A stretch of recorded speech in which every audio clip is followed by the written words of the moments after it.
Hi, I'm Anupa and I welcome you to Sanjeev Kapoor Khazana. As promised, I'm here with recipes for beginners. Today I'm going to show you a lot of recipes, or rather this series is going to be basic recipes for beginners, for newcomers to the kitchen. And by the end of this entire series, you will be a master in your own kitchen. So to begin with, we'll start with the Indian bread, which is also known as roti. So how do you make roti? So let's first see the basic ingredients needed for this bread. 2 cups of whole wheat flour, salt to taste, some oil for greasing. Okay, so what is roti? Roti is a flat Indian bread which is mostly accompanied with a lot of vegetables or even dal.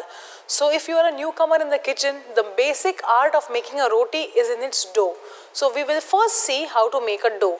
Now for this I need whole wheat flour. So this whole wheat flour is something that we get specially ground from outside. So here I have whole wheat flour, and mind you, this entire kneading has to be done with the hand. Why? I will eventually tell you. So first we will add some salt to this. So after we've added salt to this, we will add some oil. Oil is basically for moisture. Basic roti has to be soft, which is why we've added some oil to this. After we've added oil, we have to just mix this lightly, and now is the time to add water. Water has to be added little by little. This is room temperature water. Add little and make sure your hands are clean, and just start incorporating the water into this flour and keep on adding more water so that the entire flour forms into a dough. But this has to be done slowly, little by little, because if you end up adding more water, then you will have to add some more flour to adjust the consistency of the dough. So be little patient and slowly start mixing this so that it forms a dough. As and how you add water to this, gather more flour in and mix it with the dough which is getting formed like this. And once you have mastered the art of making a dough, you won't take such a long time. Just mix this like this. Very often you'll also find that you've added more water. Do not panic. Just add some more flour to this and again mix it into a dough. Okay, there is something that is known as gluten which is present in the flour and which dissolves in water.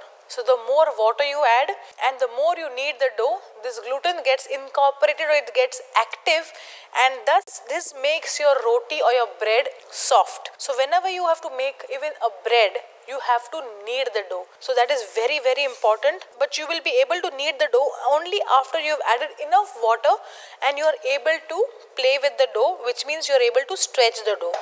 So I think this is the last batch of water I need to add in this. Now after I have mixed everything, you see this, what I am doing, I am mixing and I am stretching the dough. Mixing and stretching like this. Making the roti is not as difficult as kneading the dough.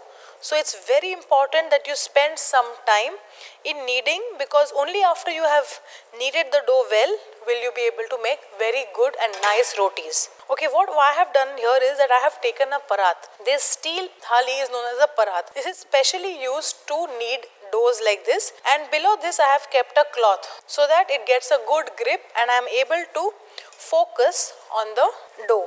You see this? My parat is absolutely clean. All the flour that I had taken has now formed a dough. Now if you don't have a parat at home, that doesn't mean you don't need the dough.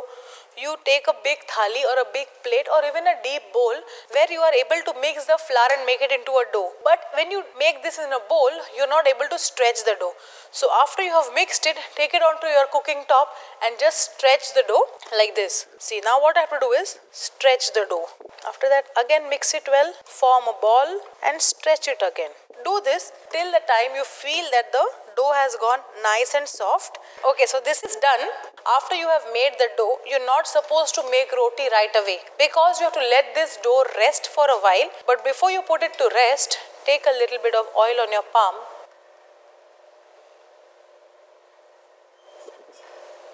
Like this. Now there are 2 ways that you can cover the dough. One is with a muslin cloth, or what I do at home is I cover it with a bowl and I let this rest for about good 15-20 minutes. Okay, so now that the dough has rested for 20 minutes, let's now roll this into a roti. First, what we will do is we will divide this dough into 2 parts. We'll first take one part of the dough. You see, it's so soft and pliable.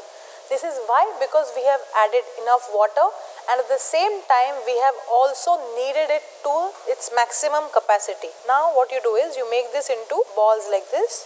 Make sure all the portions of the dough are equal in size and quantity. So you will come to know when you hold it in your hands.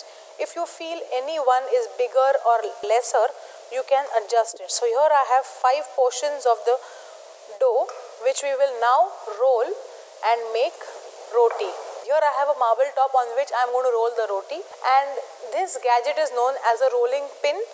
In Hindi we call this belan, and this marble top we call chakla. So this is a pair which is available in the market called chakla and belan. So with this you will be able to roll the roti. If you do not have a marble top like this, you could also roll it directly on your cooktop or on your working table. But since I prefer to do it on this as it gives me more elevation, if I have to roll it directly on the top, I have to bend down, and that posture is not good to work in a kitchen. So make sure you have something like this. If you don't get it in your market, you can also get it made for yourself. Here what I have is a marble top. A lot of such tops are available in wood as well as plastic. Whatever is available, just purchase. It's a one-time investment, and apart from making rotis, there are a lot of things that you can use this kind of a gadget for. Okay, so now what we will do is we will take one portion of the dough and we will shape this into a ball and lightly press it. Now I have a tawa which is here and it's getting hot. In the meanwhile, we will roll the roti. What we have to do is, after we have flattened the roti, dust it with some dry whole wheat flour and roll it. You see what I am doing? I am flattening the edges. So when you start flattening the edges, the dough rolls automatically. You see this? Of course, this needs a little bit of practice. Initially when you start doing this, you may end up making weird shapes, but that's fine. You have to practice this roti making at least for 5 to 6 times till the time you think you are confident enough to make a round roti. I know of a lot of people who end up making odd shapes, but then with the help of a cutter they cut off the edges and make it into a round shape. You could also do that, but the best way is to practice. So you have to roll.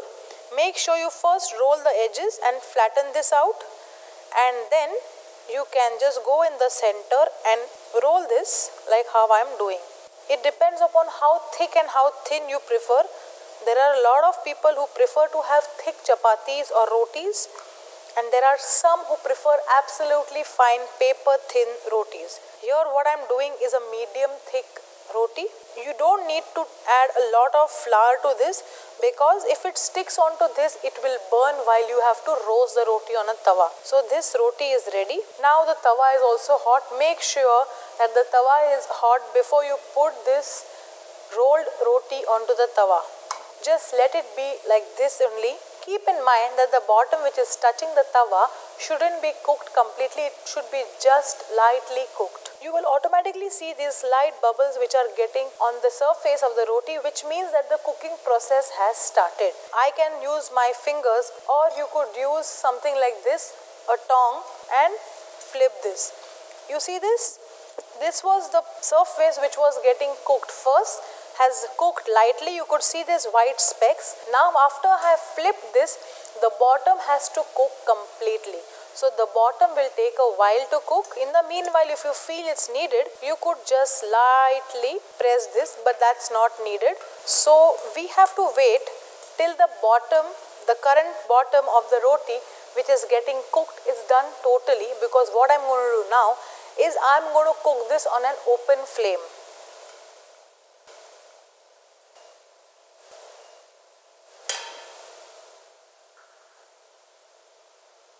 Lovely, isn't this? Get it back and place it. The tawa goes back on the gas stove. So this roti will keep on the plate and we will make one more. But in the meanwhile, the remaining dough that we have kept here has to be kept covered. Why? Because once it gets in touch with the air, it tends to dry, and we do not want the dough to dry, which is why we have to leave it covered.